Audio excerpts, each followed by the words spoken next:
आवाज आ रही है बच्चों? Yes sir. चलो ठीक है। यस।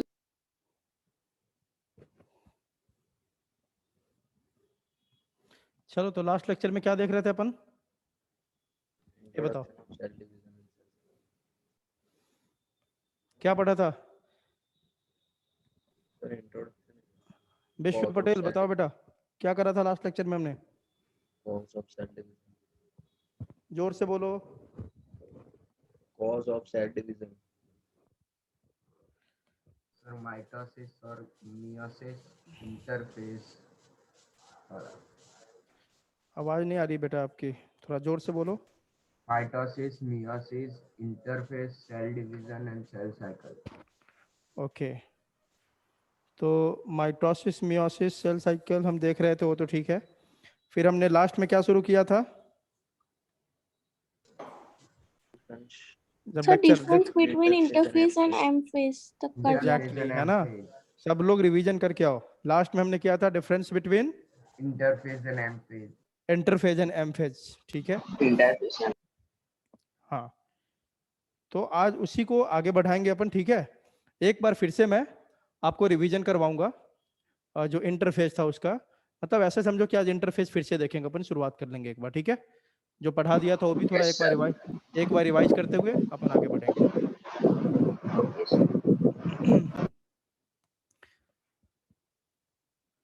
चलो स्क्रीन दिख रहा है सब लोगों को? Yes, sir. Yes sir.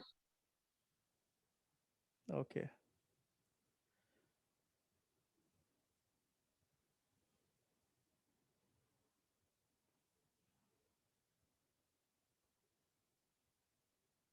चलो बेटा देखते हैं अपन। सेल साइकिल में इंटरफेज, जो बेसिक इंट्रोडक्शन था वो हमने देख लिया था सेल साइकिल का, ठीक है। अब आगे देखेंगे अपन। तो देखते हैं कहाँ तक हो गया था हमारा। ये सब हो गया था, ये भी हो गया था। फेजेज ऑफ सेल साइकिल हमने देख लिया था। हाँ, यहाँ पे हमने देखना शुरू किया था कि बेसिक डिफरेंस क्या है इंटरफेज में और किसमें, एम फेज में। करेक्ट, यही देख रहे थे अपन, बताओ। Yes sir. Yes sir. चलो देखते हैं बेटा इसको। तो सबसे पहली बात जो इसमें लिखी हुई है इंटरफेज में, this is non dividing phase. Non dividing phase means बेटा Cell division. बताओ। Sir cell division division does में not take place. Non dividing phase means, cell division does not take place. हाँ यहाँ पे सेल डिवीजन नहीं होता है आपका।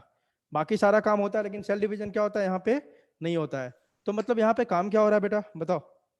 Preparation of cell division. Preparation of cell division.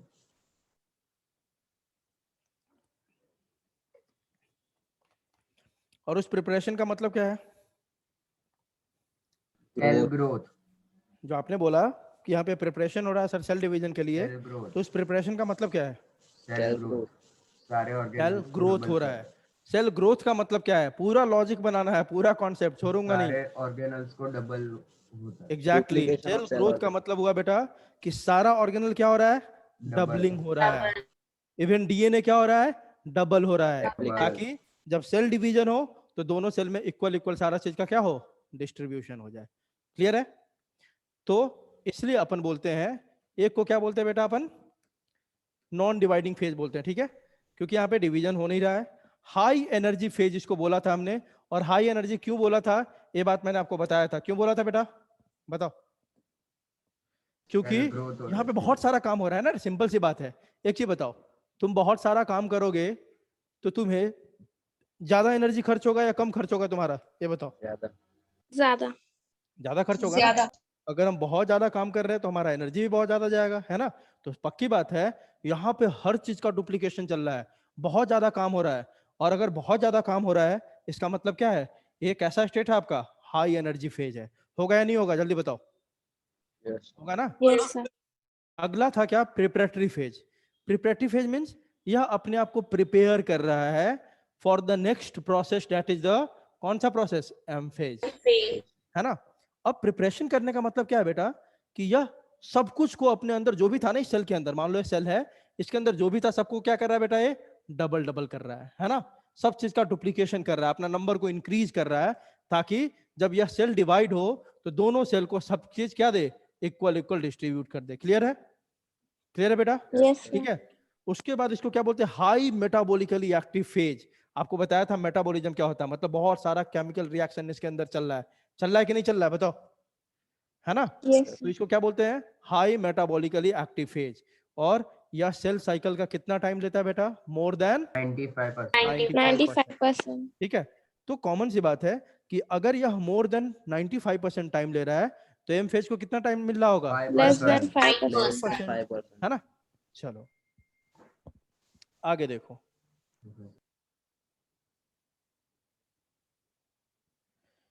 अगला एम फेज में क्या था? इसको अपन क्या बोलते हैं बेटा? डिवाइडिंग फेज बोलते हैं, क्योंकि यहाँ पे एक्चुअल क्या होगा? सेल का डिवीजन। ठीक है। इसको मोस्ट ड्रामेटिक फेज बोलते हैं। ड्रामेटिक क्यों? यहाँ क्योंकि मेन ड्रामा यहीं पे होता है। मेन ड्रामा मतलब सेल डिवीजन होने का काम कहाँ पे होता है? किस फेज में होता है बेटा? M M phase. में होता है। Phase. ठीक है। तो ये सब बातें हमने उस दिन देखा था। क्लियर है Yes, sir. सबको? अच्छा ये बताओ, सबको नोट्स मिल गया था? Yes, sir. हाँ, जिसने मैसेज किया होगा पक्का मिल गया होगा, जिसने मैसेज नहीं किया होगा उसको नोट्स नहीं मिला होगा। ठीक है, क्लियर है? अब देखो आगे देखते हैं बेटा। आप जिसको नहीं मिला है बेटा आप ये कर लेना, मैसेज करना, मिल जाएगा नोट्स। जिसके पास नंबर नहीं है वो ले सकते हो मेरे से आप। चलो, phases of the cell cycle, यही तो अभी पढ़ा। दो फेज होता है, इंटरफेज है, दूसरा कौन सा फेज है बेटा? M M phase. phase. M phase. Interphase कौन सा फेज है? Interphase is the phase between two successive M phase. सारा कॉन्सेप्ट बनाना है, रट्टा नहीं मारना है।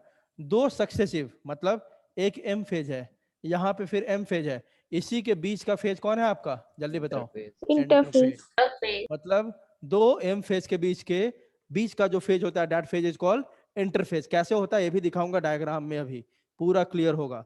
Where the cell prepares itself for cell division. अभी पढ़ा हमने कि इंटरफेज में सेल अपने आप को प्रिपेयर कर रहा है for what? Cell Cell division. Clear है? आगे देखो, M phase is the phase where the actual cell division occurs.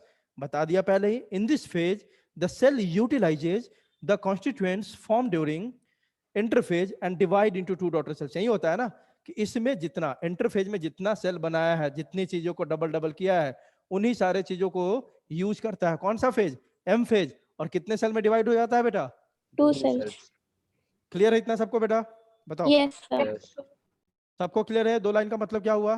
पक्की बात है? हाँ सर, इंटरफेज में सेल अपने आप को प्रिपेयर कर रहा है, मतलब सब कुछ बना रहा है। सब कुछ बना रहा है मतलब किसके लिए बना रहा है भाई? किस फेज के लिए बना रहा है?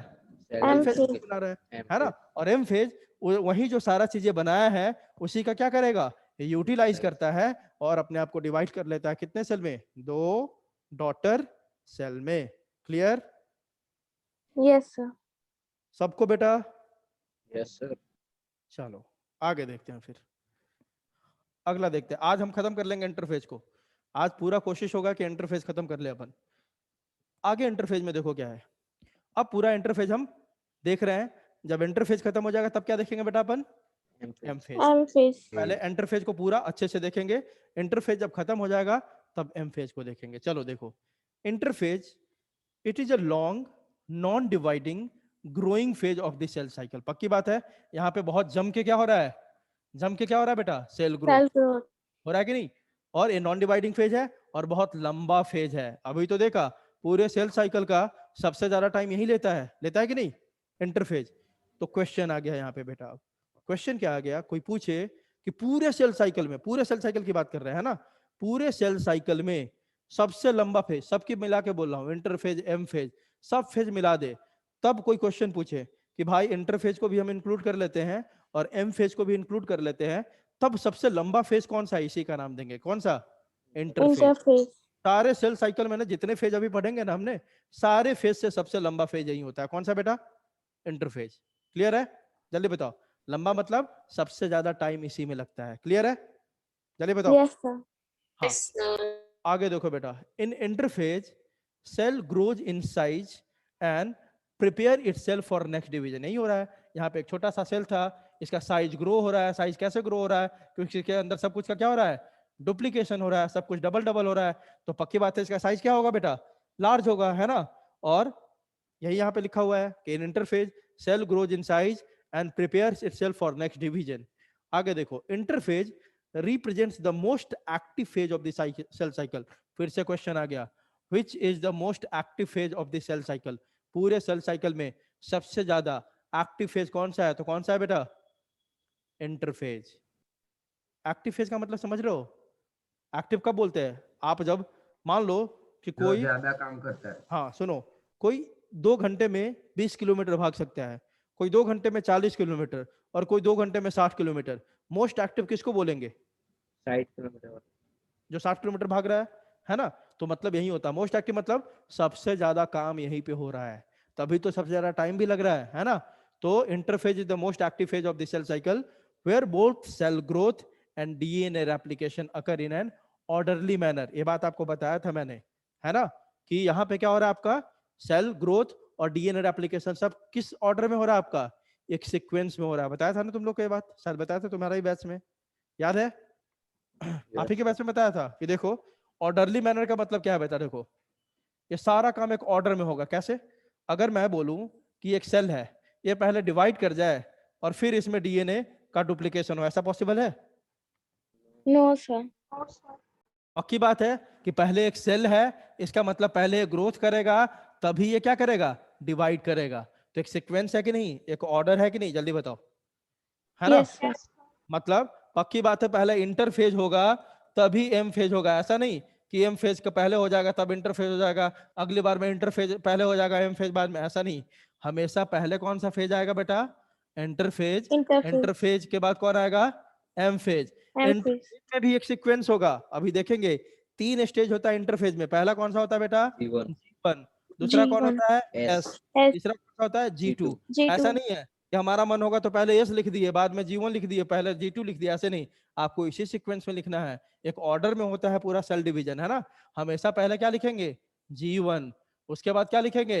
S, S. उसके बाद क्या आएगा फेज आपका? G2। ये तीनों किसका फेज हो गया बेटा? इंटरफेज का। उसके बाद आपका कौन सा फेज होता है? M phase. M M phase. Phase में इसी तरह स्टेज होता है, उसमें भी देखेंगे, उसमें भी स्टेज होते हैं इसी तरह, 5 स्टेज देखेंगे अभी थोड़ी देर में। तो कहने का मतलब जो सेल साइकिल और सेल डिवीजन है ना, पूरा एक कोऑर्डिनेटेड तरीका है, पूरा एक ऑर्डरली सीक्वेंस है, एक ऑर्डर में सारा काम होता है, अपने मन से नहीं होता है। क्लियर है उस लाइन का मतलब? अब जल्दी बताओ। Yes sir. हाँ, आगे देखो। Sir. The interphase last more than 95% of the duration of the, पहले ही बता दिया कि 95% से ज्यादा टाइम पूरे सेल साइकिल का कौन लेता है बेटा? Interphase. It is a period of intense growth and synthesis in which a cell stocks all the biomolecules required during cell division। यही हो रहा है ना? इंटरफेज में क्या कर रहा है सेल? अपना सब कुछ का स्टॉक बना रहा है ताकि वह क्या कर सके? क्या कर सके? डिवीजन। स्टॉक समझते हो बेटा क्या होता है? स्टॉकिंग, स्टॉक क्या होता है? जमा करके रखना सब कुछ, है ना? तो यही तो कर रहा है इंटरफेज में सेल, अपने अंदर सब कुछ जमा कर रहा है, डबल डबल करके जमा कर रहा है ताकि वो क्या कर सके? अगले फेज में डिवाइड कर सके। तो वही लिख रहा है, it is the period of intense growth, मतलब बहुत ज्यादा ग्रोथ हो रहा है और इसमें सब कुछ डबल डबल सिंथेसाइज हो रहा है ताकि एक सेल क्या करे? अगले फेज में डिवाइड करे। अगला है देखो, a series of metabolic changes occur during interphase in cell. बहुत सारे देखेंगे हम रिएक्शंस, मेटाबॉलिक चेंजेस होते हैं कहाँ पे? इंटरफेज में, मतलब बहुत सारा काम होता है इंटरफेज में। आगे देखो, these changes were not visible under microscope. देखो हुआ क्या था, पहले कुछ साइंटिस्ट लोग, ध्यान देना, पहले कुछ साइंटिस्ट लोग रेस्टिंग फेज को, मतलब ये इंटरफेज को कौन सा फेज बोलते थे बेटा? कौन सा phase? Resting phase. Resting phase. क्या फेज बोलते थे? जल्दी बताओ। Resting phase. एक चीज बताओ तो, आपको लग रहा है कि इंटरफेज में सेल कभी भी रेस्ट कर रहा है? No sir. यहाँ तो भयानक काम चल रहा है, बहुत तेजी से सब कुछ डबल डबल हो रहा है। तो ऐसा क्यों बोल दिया था उन्होंने? क्योंकि देखो यहाँ पे क्या नहीं हो रहा है बेटा? सेल डिवीजन नहीं हो रहा है ना? तो कुछ साइंटिस्ट ने जब इसको ऑब्जर्व किया ना, तो इनको कोई एक्टिविटी दिखाई नहीं देता था। देखो क्या है, इट इज द टाइम, यहाँ देखो, हाँ, दी changes were not visible under microscope. मतलब ये जो सारा कुछ डबल डबल हो रहा है ना, उसमें इतना माइक्रोस्कोप इतना डेवलप नहीं था कि ये सारा चेंज दिख पाए। इसीलिए कुछ साइंटिस्ट क्या बोल दिया, अरे इसमें तो कुछ हो ही नहीं रहा। एक चीज बताओ, आपने कुछ देखा, अंदर में बहुत कुछ हो रहा है, लेकिन आपने जब माइक्रोस्कोप से देखा तो आपका माइक्रोस्कोप उतना अच्छा था नहीं, तो आपको तो कुछ नहीं दिखा, तो आप तो यही बोलोगे ना कि यहाँ पे कोई काम नहीं हो रहा है। जल्दी बताओ, Yes. यस यही सर। बोलोगे ना? लेकिन एक्चुअल में काम हो रहा है कि नहीं हो रहा है? बहुत काम हो रहा है, ठीक है? तो यही इनके साथ हुआ था। इन लोग ने अपने माइक्रोस्कोप से देखा तो इनको कुछ सेल में एक्टिविटी नहीं दिखाई दे रहा था, लग रहा था एकदम सेल एकदम बैठा हुआ है, कुछ नहीं कर रहा है, जबकि एक्चुअल में बहुत सारा काम हो रहा है। इसलिए कुछ साइंटिस्ट इसको पहले क्या बोलते थे, रेस्टिंग फेज, जो कि बिल्कुल गलत है। ये तो मोस्ट एक्टिव फेज है, रेस्टिंग फेज तो है ही नहीं, इसका जस्ट उल्टा है। क्या है? Most active phase. आई बात समझ? जल्दी बताओ। Yes. Yes, sir.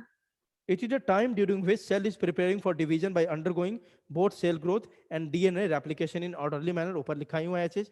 चलो अब देखो आप, यहाँ पे आपका एक एनसीईआरटी का आपका डायग्राम है, ठीक है। ये देखो, यह वाला पोर्शन आप ध्यान देना, बहुत अच्छे से ध्यान दो। यह वाला पोर्शन जो आपको दिख रहा है, दिस वन, ये पूरा इस कलर में जो है, यह कलर में जो आपको दिख रहा है, दिस इज रिप्रेजेंटिंग यहाँ तक, ब्लैक कलर से पहले तक, मतलब ये ब्लैक कलर के छोड़ के बाकी जो कलर आपको ऊपर दिख रहा है पूरा कौन सा फेज रिप्रेजेंट कर रहा है बेटा? Interface. इंटरफेज। Interface. कौन सा फेज रिप्रेजेंट कर रहा है? जल्दी बताओ। Interface. इंटरफेज। Interface. और ये ब्लैक वाला पूरा कौन सा फेज रिप्रेजेंट कर रहा है बेटा? M phase. M phase. आई बात समझ? ये ब्लैक वाला क्या रिप्रेजेंट कर रहा है?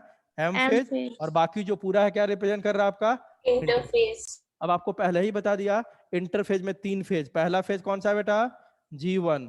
दूसरा फेज कौन सा है बेटा? S। देखो इसमें उतना अच्छा विजिबल नहीं है, G1 लिखा हुआ है यहाँ पे S लिखा हुआ है, यहाँ पे क्या लिखा हुआ है? G2। ठीक है, तो यह G1 है, यह S है और G2 है। देखो ये ऐसा पागल तो नहीं है एनसीईआरटी वाला कि ऐसा डायग्राम बनाया है जिसमें G1 को सबसे लंबा दिखा रहा है, S को थोड़ा छोटा दिखा रहा है, G2 को थोड़ा। ये बनाने का तरीका है बेटा, पाई चार्ट सीधे नहीं बनता है। इसको ज्यादा देखो तो अगर एरिया देखे तो इसका ज्यादा लग रहा है कि नहीं आपको? इतना G1 का लग रहा है कि नहीं? Sir, क्योंकि वो Yes. सबसे लंबा फेज होता है। S का देखो, S का इतना दिख रहा है और G2 का इतना दिख रहा है, मतलब क्या हुआ बेटा? सबसे लंबा फेज इंटरफेज। अगर ऐसे पूछे कि इंटरफेज, क्वेश्चन देखो कैसे कैसे पूछ सकता है, इंटरफेज और एम फेज में से कौन सा लंबा फेज है, तो क्या बोलोगे? जल्दी बताओ। Interface. One. इंटरफेज। दूसरा क्वेश्चन कैसे आ सकता है, इंटरफेज में भी सबसे लंबा फेज कौन है, तो कौन है? G1 phase. आई बात समझ बेटा? Yes. Yes, sir. इंटरफेज में भी सबसे लंबा फेज कौन है? G1। ठीक है, उसके बाद एस फेज है, G2 है।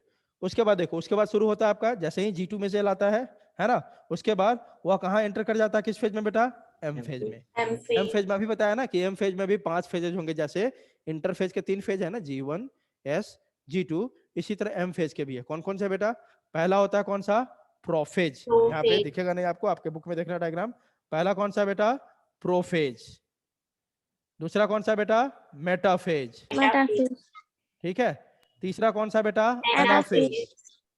चौथा कौन सा बेटा? टीलोफेज। Telophase. और पांचवा कौन सा बेटा? साइटोकाइनेसिस। Cytokinesis. ठीक है, आई बात समझ? ऐसे सर करके बट साइटोकाइनेसिस टीलोफेज में ही हो जाता है ना, तो फिर इसको अपार्ट क्यों? बेटा सुनो, साइटोकाइनेसिस टीलोफेज में नहीं होता है, शुरुआत होती है। जो टीलोफेज होता है ना बेटा, ठीक है, आ रही बात समझ? उस फेज में, टीलोफेज में हाँ उस फेज में बेटा साइटोकाइनेसिस की शुरुआत होती है। आपको जब बताऊंगा ना सारा सीक्वेंस, बहुत ध्यान से देखना है, नीट में यही से तो फंसाता है। टीलोफेज में साइटोकाइनेसिस का क्या होता है बेटा? जल्दी बताओ। शुरुआत होता है। एंड कब होता है? टीलोफेज के बाद। ठीक है, तो साइटोकाइनेसिस को हम एक अलग फेज ही मान लेते हैं। आई बात समझ? जल्दी बताओ। Yes Yes, sir. बोलो। सर हाँ, एक बार ये सारे फेसेस एक बार बता दो ना।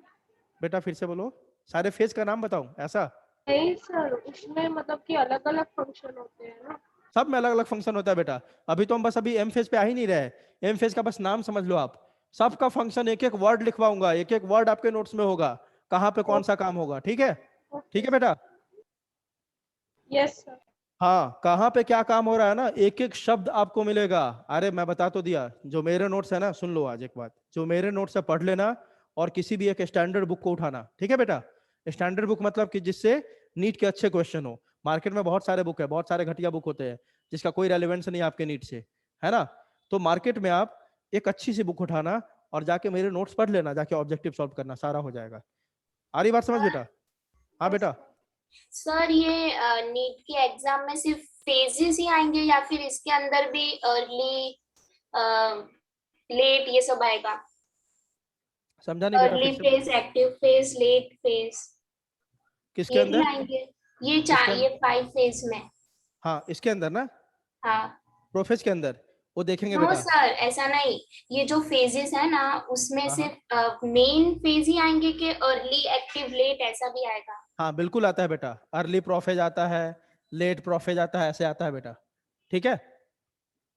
Yes I sir. बात समझ? हाँ वो समझेंगे, आते हैं ना अपन, बताया तो कि क्यूरियोसिटी अच्छी बात है। मैं देखो, मैं एक बच्चों को आज एक बात बताता हूँ अपने मेरे लेक्चर का, मेरे लेक्चर को ध्यान से सुनते जाओ सुनते जाओ सुनते जाओ। जब आप सुनते जाओगे ना, और जब देखोगे लेक्चर एंड हुआ, तो मन में जितने डाउट थे ना, आपको लगेगा 99% बातें सर ने बता दी। आ रही बात समझ? समझे बेटा? पक्की बात है, गारंटी बोल रहा हूँ। तुम्हारे मन में डाउट होगा ना कुछ, पक्का सोचते रहना या पूछ लेना, पूछने में कोई इशू नहीं है। लेकिन अब देखना, जब लेक्चर एंड होगा ना, लेक्चर एंड मतलब देखो, आपने जो पूछा क्वेश्चन अर्ली लेट प्रोफेज कहाँ का है बेटा, ये किस टॉपिक का हो गया, ये एम फेज का हो गया ना। जब एम फेज पढ़ाऊंगा तो पक्की बात है ये सब डिस्कस होगा ही होगा 100%, ठीक है। तो मेरे लेक्चर में एक चीज जरूर आपको मिलेगा कि जितने डाउट होंगे ना, आप धीरे धीरे लेक्चर खत्म होगा तो आपको पता चलेगा हाँ ये डाउट था मन में, सर ने तो बता दिया है बात, पक्का उस बात को टच करूंगा मैं एक बार। तो बस इतना बता दूं कि जो नोट्स है उसको पढ़ो और जाके एग्जाम में बैठ जाओ। पक्की बात है, आउट ऑफ 90 क्वेश्चंस 89 क्वेश्चन कर लोगे। लेकिन उसके लिए क्या होना चाहिए, कॉन्सेप्ट होना चाहिए। क्योंकि जब नीट पेपर, अब सबको लगेगा कि सर ने तो 90 क्वेश्चन में 89 बता दिया। अरे बेटा 89 बताने का मतलब ये होता है कि आप ये नोट्स पढ़ो, लेकिन नीट में क्या, मैंने जो इस नोट्स में लिखा है एग्जैक्ट सेम लाइन क्वेश्चन में दे देगा क्या? देगा नहीं ना, थोड़ा लैंग्वेज तो चेंज होगा ना, जल्दी बताओ। Yes sir. Language Yes, change होगा, sir. तो वहां पे क्या लगाना होगा आपको, थोड़ा बहुत अपना दिमाग।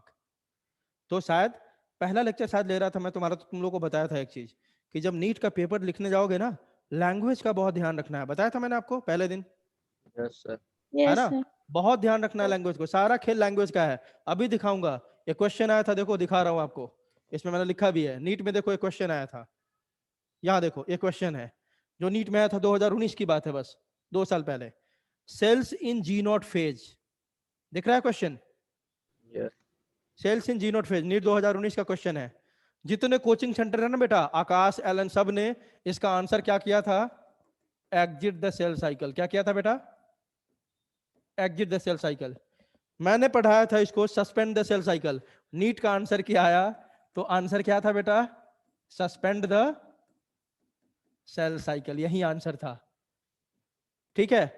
जबकि आप अभी, मैं नहीं बोल रहा हूं, तुम्हें काम में जाके चेक कर सकते हो, एलन का आंसर की 2019 का डाउनलोड कर लेना, आकाश का आंसर की 2019 का डाउनलोड कर लेना, 2019 का क्वेश्चन पेपर भी डाउनलोड कर लेना, यह क्वेश्चन मिल जाएगा cells in G not phase, और उन लोगों का आंसर की में देखना, अभी भी यही दिखाई देगा, कौन सा, एग्जिट द सेल साइकिल। आ रही बात समझ? और उसके बाद क्या होता है ना, ये तो कोचिंग वाला सब निकाल देते हैं अपना आंसर, फाइनली आंसर किसका एक्सेप्ट होता है बेटा, नीट वाला जो निकालता है, खुद का आंसर क्यों निकालता है, पता है ना, ये बात पता है आपको। Yes, sir. नीट का जो एग्जाम होता है ना, Yes, sir. वो अपना आंसर की देता है सबसे लास्ट में, उसका आंसर की थोड़ा लेट से आता है 1 महीने बाद। तब तक एग्जाम हुआ, जिस दिन एग्जाम हुआ कोचिंग वाला सब अपना आंसर की उसी दिन निकाल देता है ना। लेकिन नीट वाला आंसर की 1 महीने बाद निकालता है, फाइनल उसी का आंसर की माना जाता है जो नीट वाला निकाला अपना। तो नीट वाले के आंसर की में क्या था आंसर बेटा, सस्पेंड द सेल साइकिल। अब ऐसा क्यों था? एनसीईआरटी की बुक है सबके हाथ में, देखो तो जल्दी, एनसीईआरटी की Yes, बुक है, sir. Yes sir. सब लोग जाओ पेज नंबर 2 पे जाओ, जहां पे जी नोट फेज के बारे में कुछ लिखा हुआ है ना। वहां पे आप एक लाइन अगर पढ़ोगे ना, तो वहां पे लिखा होगा कि सेल्स इन G1, यहां पे लिखा ही हुआ है मैंने, तो देखो यही लिखा हुआ है, दो cells that do not divide further exit G1 phase, है ना। अब क्वेश्चन क्या पूछा था, cells in G not phase. अब बच्चा लोग एनसीईआरटी में जी नोट फेज के बारे में नहीं लिखा है ऐसा बात, सीधे क्या लिखा हुआ है एनसीईआरटी में, एग्जिट G1 फेज। सबके मन में क्या आया था, हाँ एनसीईआरटी में एक लाइन लिखा हुआ है एग्जिट, सब आंसर करके क्या आया बेटा, क्या करके आया answer, exit the Exit cell cell cycle.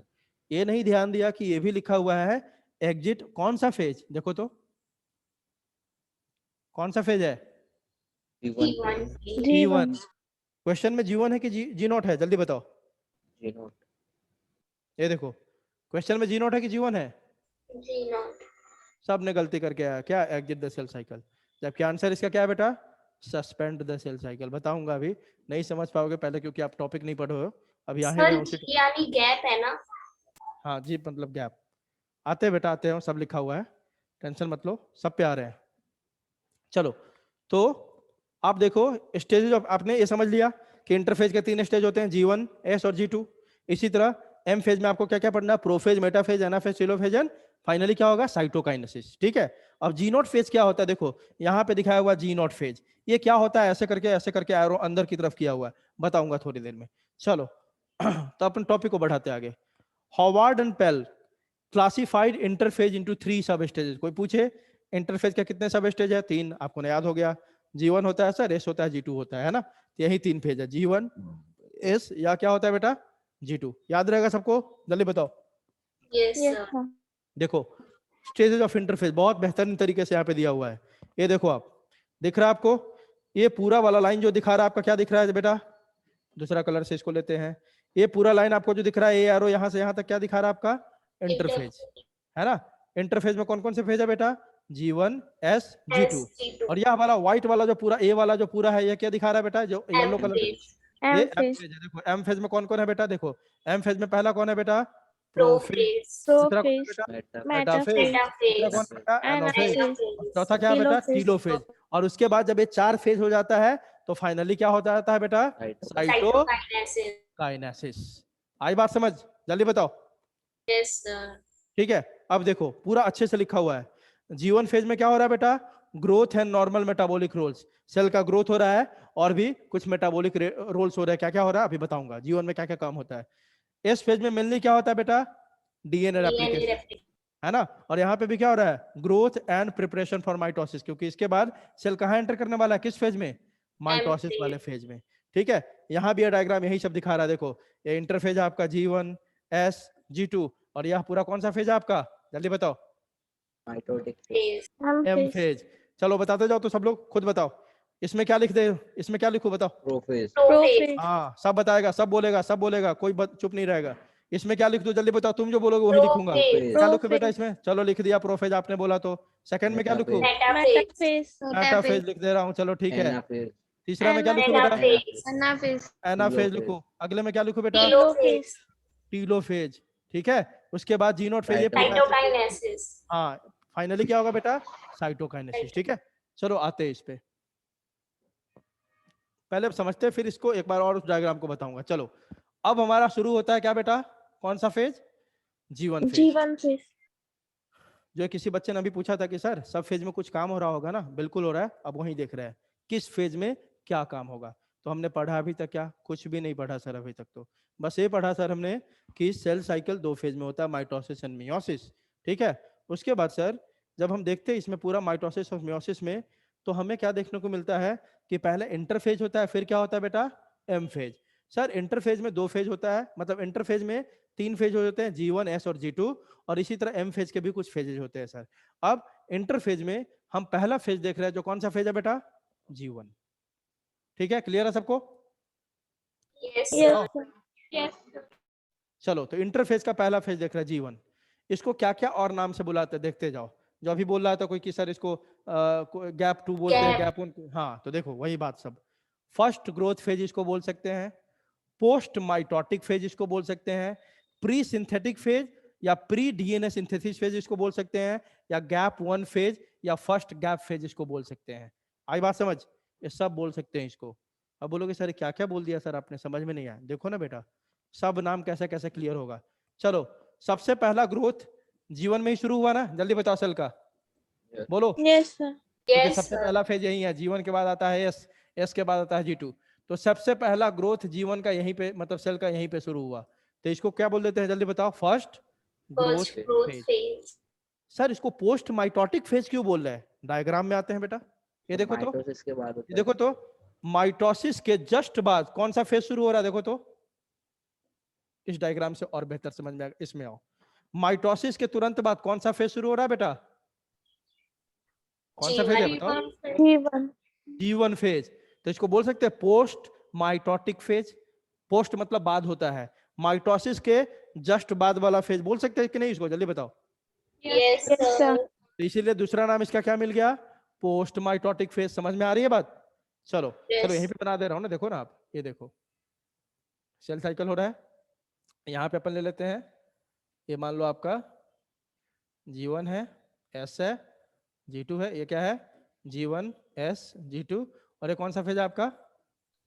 M phase मान लेते हैं। ठीक है, अब देखो तो M फेज मतलब ये कौन सा फेज है? Mitotic phase. माइटोटिक के जस्ट बाद शुरू हो रहा है कि नहीं G1? देखो तो, बताओ। Yes, sir. Yes, sir. Mitosis के तुरंत बाद अगला फेज कौन सा है आपका? जीवन है ना, तो इसीलिए इसको क्या बोल देते हैं बेटा हम? Post mitotic phase. समझ में आ गई बात? जल्दी बताओ। Yes, उसके बाद sir. इसका अगला नाम क्या था? प्री सिंथेटिक फेज या प्री डीएनए सिंथेसिस फेज। देखो तो डीएनए सिंथेसिस इसी फेज में होता है ना। इसका नाम क्या है? एस फेज, या इसका पूरा नाम होता है क्या? इसका मतलब क्या है? Synthetic phase. Synthetic phase. S phase का पूरा फुल फॉर्म क्या है बेटा? Synthetic phase. सिंथेटिक मतलब यहाँ पे डीएनए सिंथेसिस हो रहा है। तो देखो डीएनए सिंथेसिस या सिंथेटिक फेज के जस्ट पहले वाला फेज है कि नहीं है? जल्दी बताओ। Yes, sir. तो इसीलिए इसको क्या बोल देते हैं बेटा? Pre-synthetic. Pre synthetic phase. बोल सकते कि नहीं? समझ में आ रहा है सब लोगों को? Pre-synthetic. Yes, sir. Yes, अरे sir. सब लोग को समझ में आ रहा है? बहुत इजी है। देखो ये देखो, ये साइकिल बना रहा हूं पूरा मैं। Sir, पूरा ठीक है। cycle पे dependent है. क्या किस पे डिपेंड करता है? Cycle. साइकिल पे डिपेंड करता है मतलब? Sir, means सब names cycle पे ही depend करते हैं. G1 S G2 मान लो M, समझने के लिए देखो G1 को हम क्या क्या बोलते हैं? पहला नाम हमने क्या लिया था? First growth phase. बिल्कुल सही है सर, पहला बार यहीं पे ग्रोथ शुरू हुआ। सेकंड हमने नाम दिया इसको post Post mitotic, sir. Mitotic phase sir नाम दिया। अब देखो तो पोस्ट माइटोटिक क्यों बोला? देखो यह फेज आपका कौन सा फेज है? Mitotic phase. माइटोटिक फेज के जस्ट बाद वाला फेज है कि नहीं है? जल्दी बताओ। Yes, sir. Yes, तो sir. पोस्ट मतलब क्या होता है? बाद, और माइटोसिस के बाद हो रहा है, इसलिए इसका नाम क्या हो गया दूसरा? Post mitotic phase. क्लियर है बेटा? तीसरा pre synthetic phase. Pre-synthetic phase. Pre synthetic phase. Synthetic phase. S phase को हम क्या बोलते हैं? सिंथेटिक फेज बोलते हैं। देखो तो सिंथेटिक फेज से जस्ट पहले वाला फेज है कि नहीं है? जल्दी बताओ। Yes, sir. Yes, pre sir. Means पहले होता है, इसलिए अगला नाम क्या हो गया बेटा इसका? Pre synthetic phase. चलो फोर्थ नेम इसका क्या था बेटा? Gap one Gap. फेज। अब गैप वन फेज मतलब सर क्या हुआ? Gap one phase in reference to क्या है बेटा? ये किसके रेफरेंस में बोल रहा है गैप?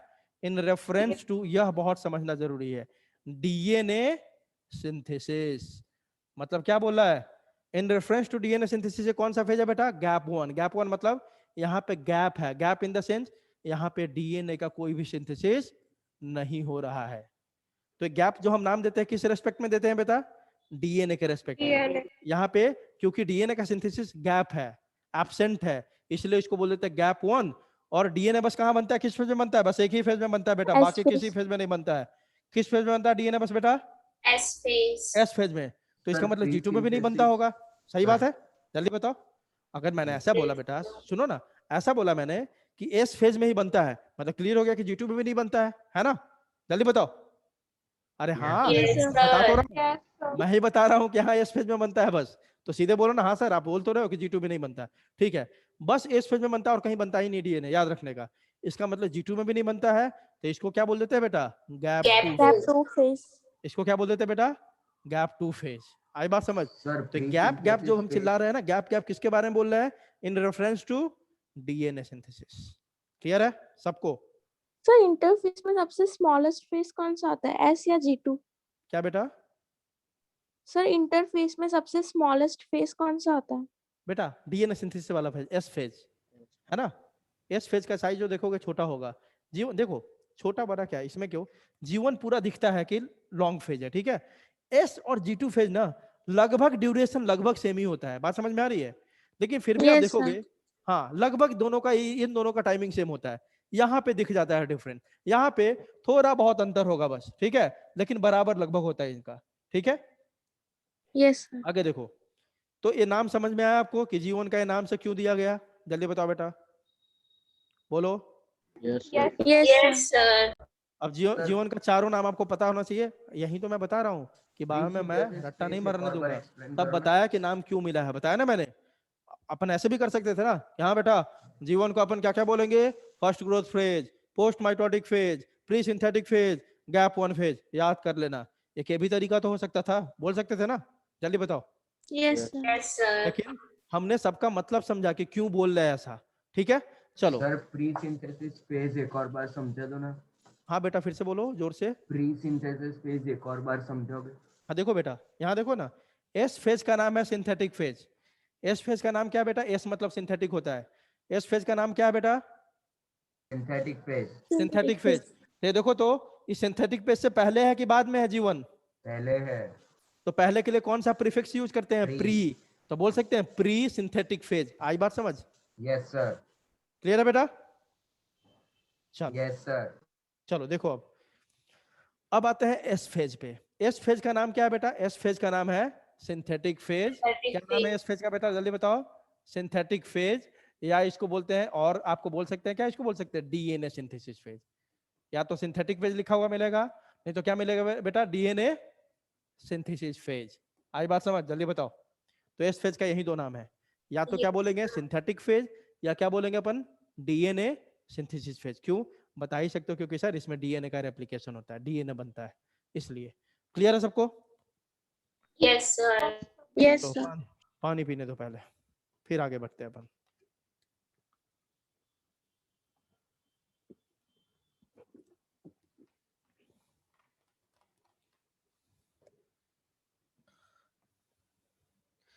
हम लोग पूरे दिन बोलते हैं, फिर भी तुम लोग से ज्यादा एनर्जेटिक रहते हैं, पता है? आप लोग, मतलब कुछ बच्चे तो बहुत अच्छे से रिप्लाई करते हैं, कुछ बच्चे हाँ चलो सर तो बता ही रहे, बाकी लोग रिप्लाई कर ही रहे, तो हमें क्या मतलब है? नहीं बेटा, इंटरेक्ट करो ना, तो एक अलग मजा आएगा पढ़ाई में। इंटरेक्शन से क्या होता है ना, पता चलता है कि हाँ मेरा ध्यान पूरा इस पे है, और जब आप बोलते हो ना तो मुझे भी एनर्जी मिलती है। ठीक है? आप लोग का इंटरेक्शन, आप लोग का बोलना मेरे लिए एटीपी है। क्या है मेरे लिए? बताओ। ATP. एटीपी। तो चाहते हो ना कि मेरे अंदर एटीपी रहे, एनर्जी Yes, रहे, sir. चाहते हो ना? तो Yes, बोलो sir. सब लोग। चलो बेटा, तो हमने इसका भी नाम देख लिया सर। सर अब इसका बता दो G2 फेज का। एग्जैक्टली इसका उल्टा करते चले जाओ ना बेटा। इसको बोला फर्स्ट ग्रोथ फेज, अब इसका नाम रखते जाते हैं, इसको बोलेंगे कौन सा growth phase? Second Second growth growth phase. phase.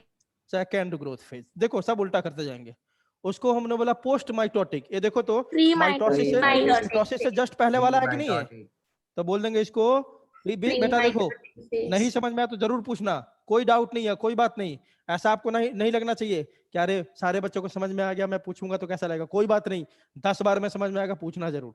चलो देखो, क्योंकि ये माइटोसिस से जस्ट पहले वाला है, तो क्या बोल देंगे बेटा? Pre mitotic phase. उल्टा करते चले जाओ। इसको हमने क्या बोला? Pre synthetic phase. Synthetic phase. इसको बोल दे Post-synthetic बेटा phase. Post synthetic phase. उसको बोला गैप 1 फेज, इसको क्या बोल दे बेटा? Gap Gap Gap 2 2. phase. Phase. अब शायद भूलोगे नहीं नाम कैसे देना है। क्लियर है सबको बेटा? Yes, Yes, sir. sir. चलो बेटा आगे देखते हैं।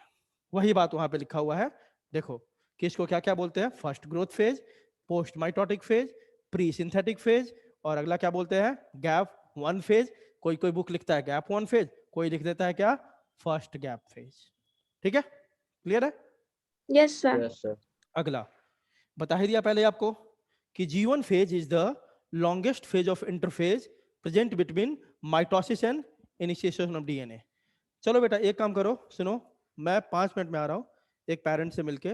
आप अभी तक जितना मैंने पढ़ाया है आप रिवीजन करो, ठीक है? आ रही बात समझ? बताओ जल्दी।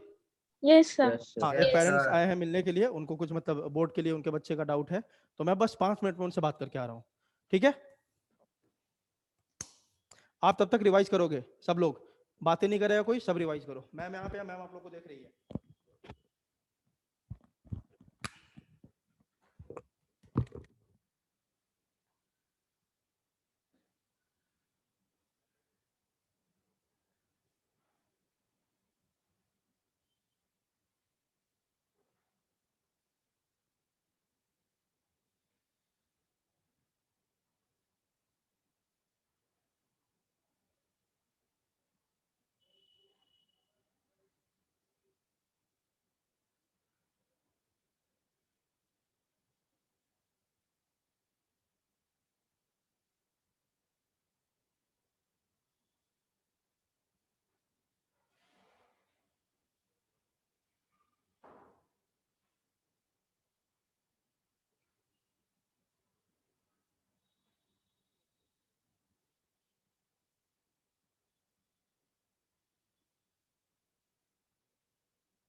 चलो बेटा, आवाज आ रही है? Yes, Yes, sir. sir. Yes, sir. हम्म। Yes, sir.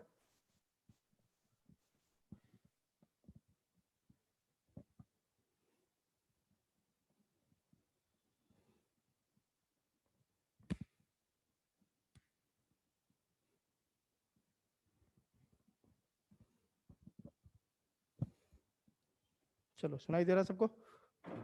Yes, sir. करते हैं आगे अपन।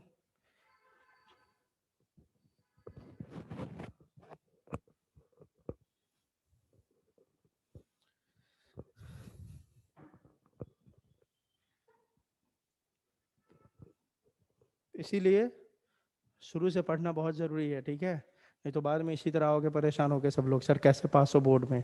तो इसलिए बेटा बोलता हूँ, जो बातें बोलता हूँ ना वो अच्छे से करने का, ठीक है? अब कुछ बच्चे ऐसे होते हैं ना जो पूरे साल सीरियस नहीं लेंगे बातों को। अब 12th का जब बोर्ड आने वाला है, अब जुलाई में डेट निकल गया, तब उनको अब लग रहा है कि अब कैसे पास होंगे। पूरे लॉकडाउन में क्लास करने नहीं आया एक दिन भी। 30 फोन करवा लो, 40 फोन करवा लो, सर नेटवर्क नहीं है, कनेक्शन नहीं है। अरे भाई, पूरे अहमदाबाद में सब जगह कनेक्शन है, कहाँ कनेक्शन नहीं है? फालतू के एक्सक्यूजेज होते हैं। तो देखो, आपका फ्यूचर आपके हाथ में, हमारा क्या है? हमारा तो चलता रहेगा, है ना? अब आप पढ़ोगे, आपका फ्यूचर अच्छा होगा, आपकी करियर अच्छी होगी। तो पढ़ो अच्छे से सब लोग, मन लगा के। मैं बोलता हूँ ना, 6 घंटे ही पढ़ो रोज, मस्ती भी करो, खूब मस्ती करो, कोई इशू नहीं है। लेकिन एक काम आपका ये भी है, पढ़ाई करना, इसको भी करो मन से। सर रेस्टिंग स्टेज कौन सा है? क्या बेटा? Resting stage? रेस्टिंग स्टेज कोई है ही नहीं। साइंटिस्ट को ऐसा लगता था, जो किसको बोलता था रेस्टिंग स्टेज? इंटरफेज को बोलता था। किसको बोलता था बेटा? Interphase Interface. को। हाँ, इंटरफेज को रेस्टिंग स्टेज बोलता था वो लोग, लेकिन एक्चुअल में ऐसा है नहीं। Interphase is the most active stage, ठीक है? लेकिन पूछ Yes. ले कि कौन सा फेज को रेस्टिंग फेज बोलता था पहले साइंटिस्ट, तो क्या आंसर करोगे आप? इंटरफेज। Interface. हाँ, चलो, तो नेमिंग हमने देख लिया था। उसके बाद ये भी मैंने पहले ही आपको बता दिया था कि इंटरफेज में जो सबसे लंबा फेज है, कौन सा फेज है बेटा? G1 फेज, G1 है ना? phase. G1 phase is the longest phase of interphase present between mitosis and initiation of DNA replication. तो देखो तो, माइटोसिस और एस फेज के बीच का है कि नहीं है? देखो तो, यहाँ माइटोसिस है और यहाँ एस फेज है, उसी दोनों के बीच का फेज है कि नहीं है? जल्दी बताओ, बोलो। Yes, sir. हाँ, तो यही तो लिखा हुआ है यहाँ पे, प्रेजेंट बिटवीन माइटोसिस। ये माइटोसिस है, इधर एस फेज है, इसी दोनों के बीच में प्रेजेंट है। कौन सा फेज? G1 फेज, ठीक है? अगला देखो, ड्यूरिंग G1 फेज। अब यहाँ पे लिखा हुआ है बेटा इनिशिएशन ऑफ डीएनए रेप्लिकेशन। थोड़ी देर में इस पे भी बात करते हैं, है ना? चलो बता ही दो आपको थोड़ा सा इसके बारे में। रेप्लिकेशन क्या होता है? देखो, मान लो आपके पास एक डीएनए है, एक डीएनए से आपने 50 डीएनए 100 डीएनए कॉपी कर लिया, मतलब डीएनए का copy. This process is called DNA replication. Application.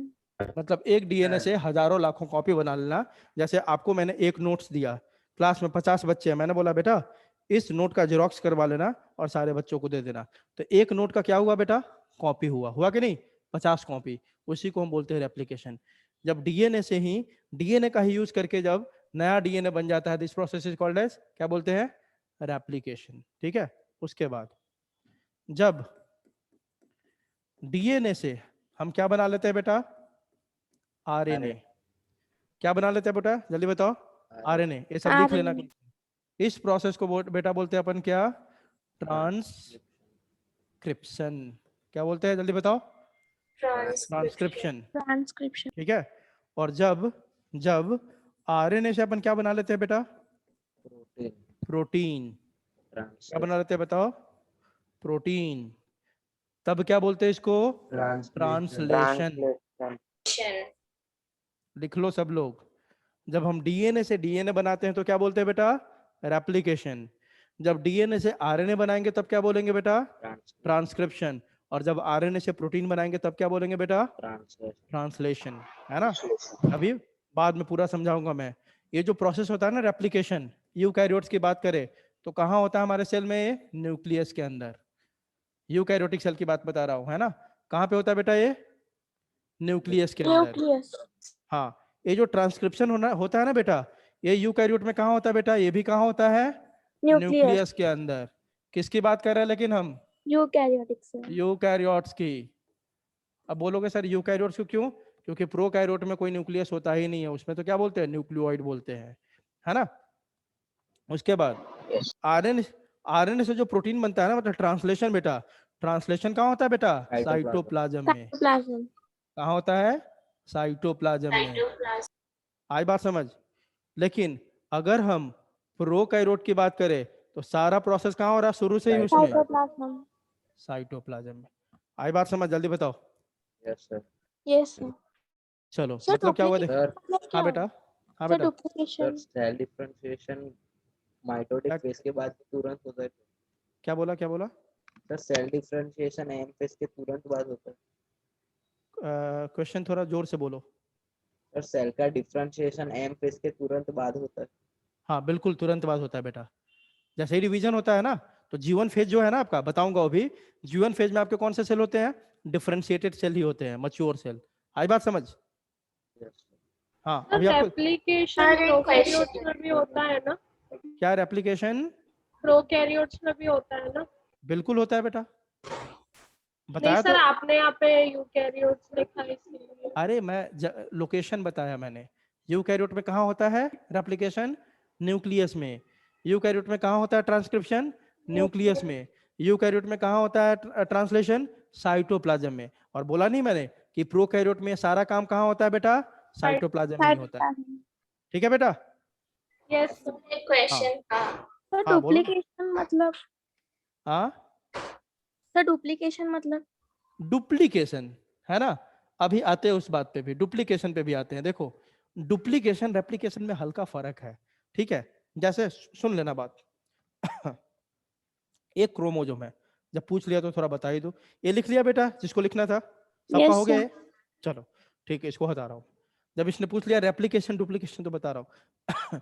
लगभग टर्म एक ही है, लेकिन हल्का डिफरेंस है। क्या है देखो, ये ध्यान देना। ये एक आपका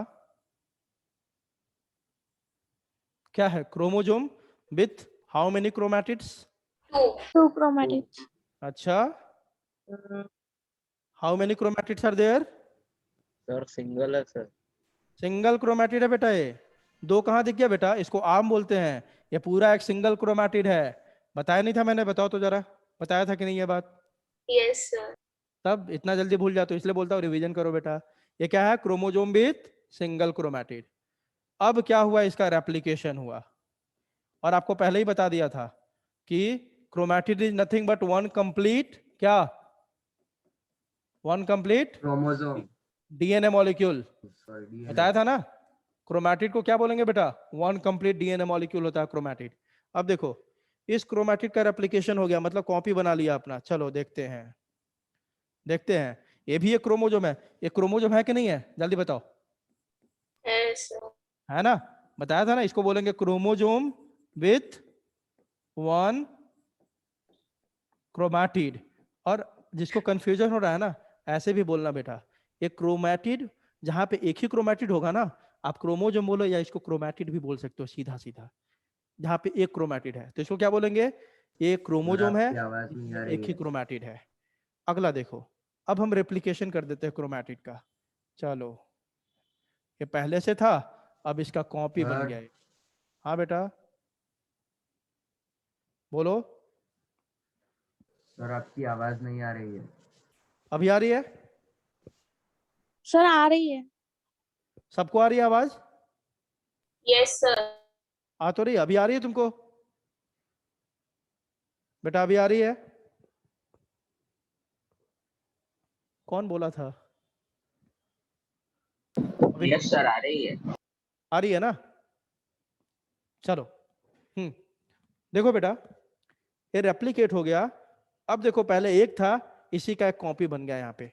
तो अब इसमें कितने क्रोमैटिड नजर आ रहे हैं बेटा, 2। दो क्रोमैटिड। तो इसको बोलेंगे chromosome with how many chromatid, 2 chromatid. 2 chromatid. तो देखो आप एक बात समझो, एक बात समझो। अगर हम डीएनए की बात करें, ये ध्यान रखना, तो यहाँ पे डीएनए का रेप्लिकेशन हुआ है। डीएनए का क्या हुआ बेटा, रेप्लिकेशन। देखो ना, पहले एक डीएनए मॉलिक्यूल था, अब कितने हो गए बेटा, अब कितने 2। हो गए, दो। अरे क्रोमैटिड मतलब वन डीएनए मॉलिक्यूल। तो पहले एक डीएनए मॉलिक्यूल था, एक क्रोमैटिड था, अब 2 डीएनए मॉलिक्यूल हो गया कि नहीं, जल्दी बताओ। Yes sir. Yes, तो sir. डीएनए का क्या हो गया बेटा, रेप्लिकेशन। क्रोमोजोम पहले भी एक था और अभी भी एक है कि 2 है बेटा? एक। एक ही है ना, बताया था ना, जब तक सेंट्रोमियर अलग नहीं होगा तब तक इससे 50 क्रोमैटिड लगा दो फिर भी कितने क्रोमोजोम बोलेंगे इसको, सिंगल क्रोमोजोम। याद है ना, बताया था कि नहीं? Yes, sir. Yes sir. ये सब बात तुम्हारी क्लास में किया था ना मैंने, कि ये देखो जब तक ये क्रोमैटिड, ये जानते हो ना, ये जो क्रोमैटिड जो आर्म अटैच है, ये वाला arm, upper arm lower arm जो अटैच है क्रोमोजोम का, इस जगह को क्या बोलते हैं अपन? सेंट्रोमियर। Centromere. सेंट्रोमियर। देखो, तो हम सेंट्रोमियर का नंबर ही काउंट करके क्रोमोजोम बताते हैं। जब तक एक सेंट्रोमियर है, मतलब यहाँ पे भी देखो, यहाँ पे 1 2 3 4 5, मान लो 5 क्रोमैटिड है, लेकिन सेंट्रोमियर कितना है इसमें, देखो तो, सिंगल। 1। तो इसको क्या बोलेंगे, 1 chromosome with how many chromatid, 5 chromatid. तो सिंगल क्रोमोजोम ही है। तो वही मैं बता रहा हूँ, यहाँ डीएनए पहले सिंगल था, अब डीएनए डबल हो गया। तो डीएनए का क्या हो गया बेटा, क्या हो गया, जल्दी बताओ? एप्लीकेशन। रेप्लिकेशन। Replication. क्रोमोजोम पहले भी सिंगल था और क्रोमोजोम अभी भी सिंगल है, लेकिन फर्क क्या है, इस क्रोमोजोम में मान लो इस क्रोमोजोम में हम डीएनए को रिप्रेजेंट कर देते हैं, ध्यान देना, डीएनए को हम रिप्रेजेंट कर रहे हैं सी से। किससे रिप्रेजेंट कर रहे हैं बेटा डीएनए को? सी से। C. तो इसमें मान लेते सी अमाउंट ऑफ डीएनए था, तो इसमें कितना अमाउंट ऑफ डीएनए है बताओ तो? 2C. 2C। 2C है कि नहीं? इसमें सी है तो इसमें कितना अमाउंट ऑफ डीएनए है, 2C। तो इस क्रोमोजोम में हम क्या बोलेंगे, 1 chromosome with C amount of DNA. Sir 1 पर क्रोमोजोम सिस्टर क्रोमैटिड्स पूछेंगे तो सर तो कितने बोलना है? किसमें, इसमें? Yes, sir. इसमें 2 है बेटा, दिख तो रहा है, 1 2। अरे ये कंप्लीट को क्रोमैटिड बोलते हैं, इसको एक क्रोमैटिड बोलते हैं। ऐसा जितना बनाओगे उतना उतना क्रोमैटिड बोलते जाओ। देखो, एक एक क्रोमैटिड हुआ, ए दूसरा हुआ, ए तीसरा हुआ। आई बात समझ? Yes, sir. हाँ, देखो आगे देखो क्या बता रहा हूं मैं।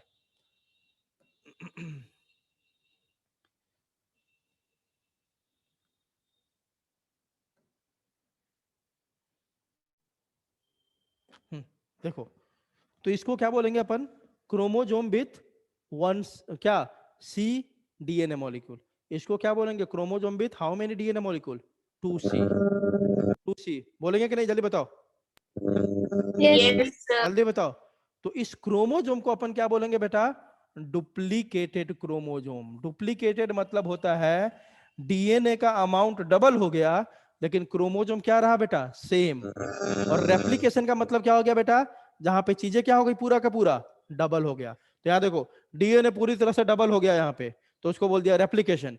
क्रोमोजोम नंबर सेम रहा लेकिन उसके अंदर का डीएनए डबल हो गया, तो इसको क्या बोला हमने, डुप्लीकेशन। आई बात समझ, जल्दी बताओ, Yes, sir. आई बात समझ बेटा, बोलो। Yes, sir. Yes sir. हाँ, चलो आएगा भी, ये टर्म होगा आपके इसमें, सब लिखा होगा, इसलिए तो बोला कि जैसे जैसे लेक्चर करोगे सब मिल जाएगा यहाँ पे। तो चलो देखो आगे। हाँ, तो G1 phase is the longest phase of interphase, present period बता दिया। During G1 phase, the cell is metabolically active and continuously grows, क्योंकि आपको बता तो दिया, जो भी G1 phase है, S phase है, G2 phase है, सब में सेल क्या रहेगा आपका, मेटाबॉलिकली एक्टिव रहेगा और सब में क्या हो रहा, ग्रोथ होता रहेगा कि नहीं होता रहेगा। पूरा इंटरफेज को हम बोलते हैं यस क्या, सर। मेटाबॉलिकली एक्टिव और इसमें ग्रोथ होगा।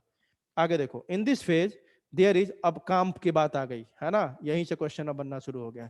जो कोई बच्चा ने पूछा था कि सर सब फेज में कुछ काम होता होगा ना, अब यहीं से काम शुरू हो गया। देखो पहला काम काम क्या क्या होता है जीवन फेज में, यहाँ से सब इंपॉर्टेंट है, मार्क कर लेना। पहला चीज इंपॉर्टेंट, जीवन फेज में क्या बनता है बेटा, एक्टिव सिंथेसिस किसका होता है, RNA and RNN protein. Protein. RNA बनता है और प्रोटीन भी बनता है इस फेज में। दूसरा, cell also synthesizes nucleotides, ATP, amino acid etcetera required during S phase, है ना। सेल इसी में क्या बना लेता है, न्यूक्लियोटाइड्स, एटीपी, अमाइनो एसिड सब बना लेता है यहीं पे, है ना, क्योंकि ये सारी चीजों की जरूरत पड़ेगी कहाँ पे, अगले फेज में। कौन सा फेज, एस फेज में। अब बोलोगे सर क्या जरूरत पड़ेगी, तो एक ही बताओ, एस फेज में क्या बनता है बेटा, DNA. डीएनए। तो डीएनए बनाने के लिए किसकी जरूरत होगी बेटा, एनर्जी की जरूरत होगी, तो एटीपी यहाँ पे Nucleotide. बनता है। प्लस प्रोटीन बनता है, तो प्रोटीन किससे बनता है बेटा, अमाइनो एसिड से, जानते हो ना। Yes. प्रोटीन क्या है, अमाइनो एसिड्स। बहुत complex सारा form amino of acid, amino acid. सुनो, बहुत सारा अमाइनो एसिड, ये सब बात लिखते जाओ, क्या कि यही सब कॉन्सेप्ट बार बार नहीं बताऊंगा। ये क्या है, अमाइनो एसिड नंबर 1 2 3 4 5 6, बहुत सारा अमाइनो एसिड जो एक साथ मिल जाता है तो उसी चेन को क्या बोलते हैं बेटा अपन, प्रोटीन्स। प्रोटीन। आई बात समझ। और ये सबके बीच में जब आपस में कनेक्ट है तो कोई बॉन्ड होगा ना, जल्दी बताओ।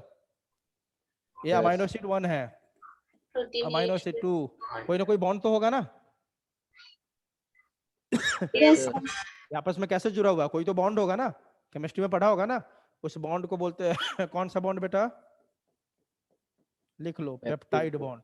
सब बाद में समझोगे, अभी नहीं पढ़ना है, सब 11th में ही बायोमोलिक्यूल चैप्टर में पढ़ाऊंगा सब।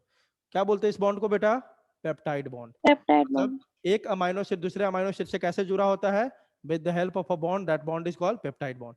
And group of amino acids are called protein, पहली बात। तो हम देखेंगे एस फेज में भी कुछ प्रोटीन बनता है, G2 फेज में भी कुछ प्रोटीन बनता है, G1 में तो बन ही रहा है ना। तो प्रोटीन बनाने के लिए क्या चाहिए होगा, रॉ मटेरियल क्या है, जैसा घर बनाने के लिए रॉ मटेरियल ईंट चाहिए होता है, इसी तरह प्रोटीन बनाने के लिए रॉ मटेरियल कौन है बेटा, Amino acid. Amino acid. तो इसको बनाना होगा कि नहीं होगा, जल्दी बताओ, है ना। Yes, sir. ठीक है, ठीक है, बात समझते जाओ, कॉन्सेप्ट समझो, लॉजिक समझोगे ना। सर देखो, हाँ बेटा, सर न्यूक्लियोटाइड्स मतलब बता दो ना एक बार। अरे अरे अरे सब मैं बोल रहा हूँ ना कि लेक्चर चुपचाप सुनते जाओ, हम हर बात को डिस्कस करूंगा जो इसमें लिखा हुआ है। तुम्हारा माइंड बोला तो कि लेक्चर खत्म होगा तुम्हारे माइंड से सब हट जाएगा, सब पे आ रहा हूँ, खुद में आ रहा हूँ। देखो, तो in this phase there is active synthesis of RNA and proteins. उसके बाद cell also synthesizes nucleotides, ATP, amino acids, है ना। इन सब का रिक्वायरमेंट कहाँ होता है बेटा, अगले फेज में। तो इसीलिए बोला अगले फेज में होता क्या है बेटा, डीएनए का सिंथेसिस, है ना। और डीएनए बनने के लिए कोई भी सिंथेसिस होता है ना, कोई भी चीज नया बनता है तो उसमें क्या लगता है बेटा, जल्दी बताओ, एनर्जी, एटीपी। तो एटीपी इस फेज में बन गया क्योंकि अगले फेज में इसकी जरूरत पड़ेगी। अगला, अगले फेज में प्रोटीन भी बनाना है तो उसके लिए किसकी जरूरत पड़ेगी बेटा, अमाइनो एसिड्स की। Amino acid. ये भी यहाँ पे बना लिया, सामान यहाँ पे तैयार करके रखेंगे तब तो आगे बनाएंगे चीजें, है ना।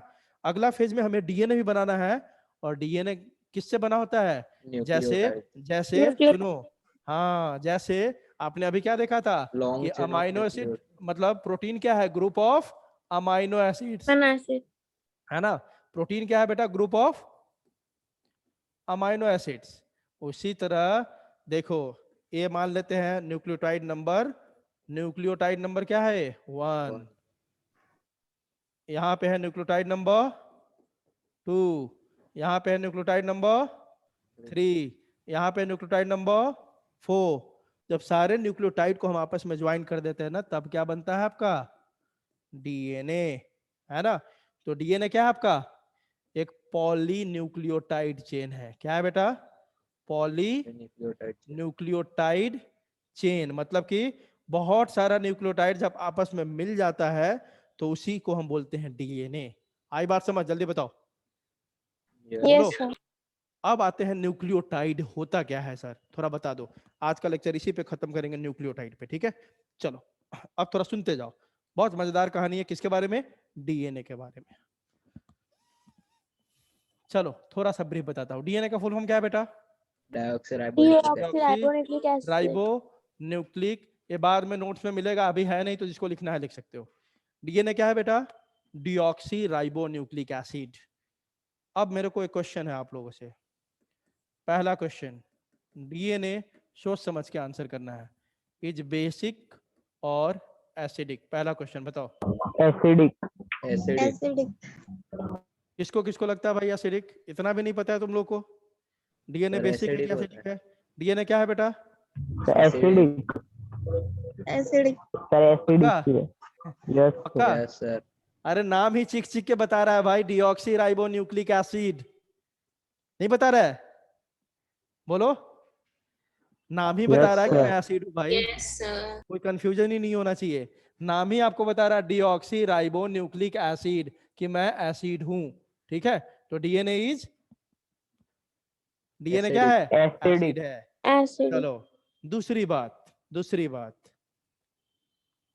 डीएनए बनता कैसे है। तीन चीज डीएनए में होता है बेटा, पूरा डीएनए अभी नहीं बताऊंगा क्योंकि वो अलग चैप्टर ही आपका, ठीक है। बेसिक बता दे रहा हूँ न्यूक्लियोटाइड समझाने के लिए, ठीक है। बहुत सारी बातें हैं डीएनए में, कम से कम 2 दिन बात करते रह जाएंगे इस पे डीएनए के ऊपर। जो बेसिक चीजें न्यूक्लियोटाइड उसको समझाना है, आप लोगों को भी समझाना है, सबको न्यूक्लियोटाइड जानना जरूरी है। तो न्यूक्लियोटाइड पे फोकस है अभी हमारा। देखो जो डीएनए है ना बेटा, 3 चीज को मिला के बना हुआ है। कितने चीज को मिला के बना हुआ है? 3 चीज को। तीन पहला फॉस्फेट पहला क्या होता है Phosphate बेटा? group. फॉस्फेट पहला क्या होता है group. बेटा इसमें? शुगर। वो भी कौन सा शुगर? Pentose Ribose. शुगर। कौन सा शुगर होता है बेटा? Pentose pentose sugar. sugar. Pentose sugar मतलब ऐसा शुगर जिसमें कितने कार्बन होंगे? 5 5 जैसे आप ग्लूकोज लिखते हो तो क्या फॉर्मूला लिखते हो? C6H12O6। H12O6 तो इस ग्लूकोज में, इस शुगर में कितने कार्बन है? 6 6। लेकिन डीएनए में जो शुगर होता है उसमें कितने कार्बन होंगे? 5 5. ठीक है, आई बेटा समझ, इसलिए उसको बोलते हैं पेंटोस शुगर। चलो तो एक तो होगा शुगर मॉलिक्यूल इसमें, दूसरा जो होगा बेटा उसमें, nitrogenous bases Phosphate दूसरा group. होता है बेटा आपको nitrogenous base nitrogenous bases. Nitrogenous bases, है ना, जो कि टोटल 5 होते हैं, डीएनए में 4 होते हैं, है ना। किसी भी Yes. डीएनए आरएनए में 4 ही होगा, लेकिन टोटल होता 5 है। कौन कौन है बेटा ये? Adenine, Adenosine, guanine, guanine, thymine, guanine, cytosine, guanine, thymine, thymine, thymine, and cytosine, cytosine uracil. Cytosine. देखो थाइमिन के जगह पे ही आरएनए में कौन होता है बेटा? In RNA uracil. In RNA thymine के जगह पे कौन प्रेजेंट होगा बेटा? Uracil. Uracil is present. Uracil is present. इसलिए मैंने बोला टोटल नाइट्रोजनस बेस 5 होता है, लेकिन एक डीएनए आरएनए में टोटल कितने होंगे? 4 ही होंगे। ठीक है, एडेनिन, गुआनिन, थाइमिन और लास्ट कौन सा बेटा? साइटोसिन। है कि नहीं? जल्दी बताओ। यस हम इसको रिप्रेजेंट कैसे करते हैं? एडेनिन के लिए हम क्या लिखेंगे बेटा? ए। ए, गुआनिन के लिए क्या लिखेंगे बेटा? जी। जी, थाइमिन के लिए क्या लिखेंगे बेटा? T, T. यूरेसिल के लिए क्या लिखेंगे बेटा? यू। यू, और साइटोसिन के लिए क्या लिखेंगे बेटा? सी। टी। ठीक है, तो डीएनए में कौन 4 मिलेंगे आपको?